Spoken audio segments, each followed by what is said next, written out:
AITA for cutting off and exposing a friend who took advantage of a girl I was in love with. I, 22M, met Jake, 23M, during our first year of college. From the start, we were inseparable. Same classes, same hobbies, same friend group. We went through everything together. Breakups, road trips, late-night drives talking about life. He wasn't just a friend. He was family.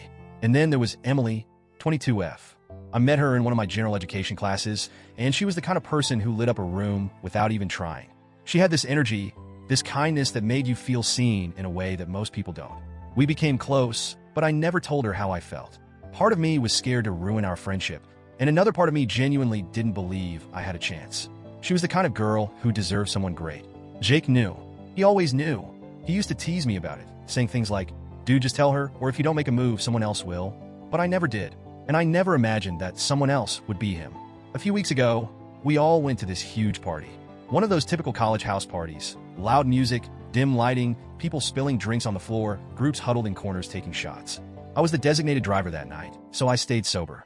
Emily, on the other hand, had way too much to drink. At first, she was just tipsy, laughing a little too loud and swaying to the music. But as the night went on, it got worse. Her words started slurring. Her balance was completely off, and she was struggling to even hold a conversation. I kept an eye on her as best as I could, but at some point, I lost track of her.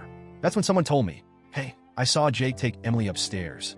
At first, I wanted to believe he was just helping her. He was my best friend, after all. I told myself there was no way he'd do anything questionable. Maybe he was just letting her sleep it off in a quieter room. But something in my gut screamed at me that something was wrong. I went upstairs, but by the time I got there, the door was locked. I knocked. No answer. I knocked again, harder. Still nothing. I stood outside that door for what felt like an eternity, debating if I should just kick it down. But eventually, I heard movement. The door unlocked, and Jake stepped out, smirking at me like nothing had happened. "She's fine, dude," he said, patting my shoulder before walking past me like it was just another normal night. I went into the room, and Emily was lying on the bed, her dress slightly pulled up, her makeup smeared. She looked wrong. Her eyes were glazed over, and she barely registered that I was even there. I asked if she was okay, but she just mumbled something incoherent before turning away from me. Something in me snapped that night. I didn't say anything to Jake at first. I needed to process, to understand. But looking back, I think I already knew the truth. I just didn't want to admit it to myself. For the next few days, Emily barely spoke to anyone. She stopped responding to texts and wasn't acting like herself. I tried asking if she was okay, but she brushed it off, saying she didn't remember much from the party. That was it. And then about a week later, Jake and I were hanging out at my place. It was supposed to be a normal night. Gaming, drinking beers, just like always. And that's when he bragged about it. He started laughing, saying, "Man, Emily was gone that night. Like totally out of it. But she was into it, you know? She didn't say no." I felt my whole body go cold.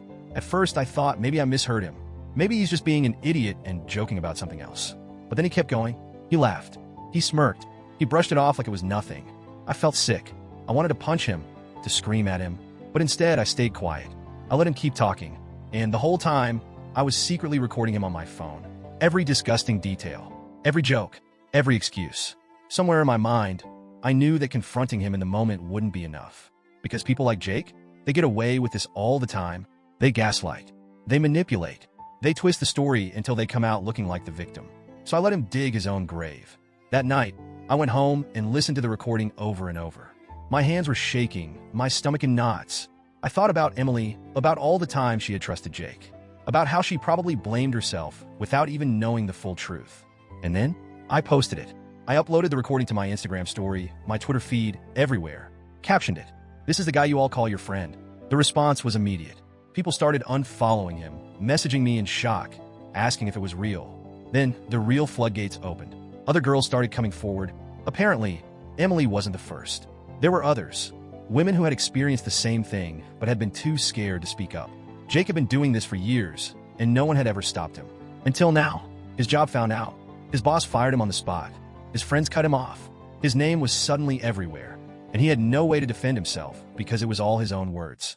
He tried to call me, tried to message me, but I ignored him. Eventually, his family started reaching out, telling me I had ruined his life and that I should have handled it privately.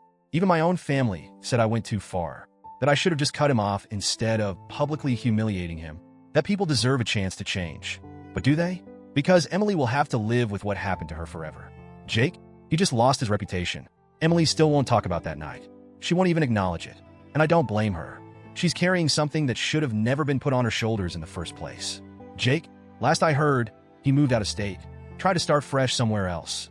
But the internet doesn't forget. His name is out there, people know what he did. And me? I lost a lot of friends over this. Some people think I did the right thing. Others think I let my emotions take over and destroyed someone's life without giving them a chance to explain. But I can't regret it, because the way I see it, if someone like Jake loses everything over the truth, then they deserve to lose it. So, Reddit, AITA for exposing him?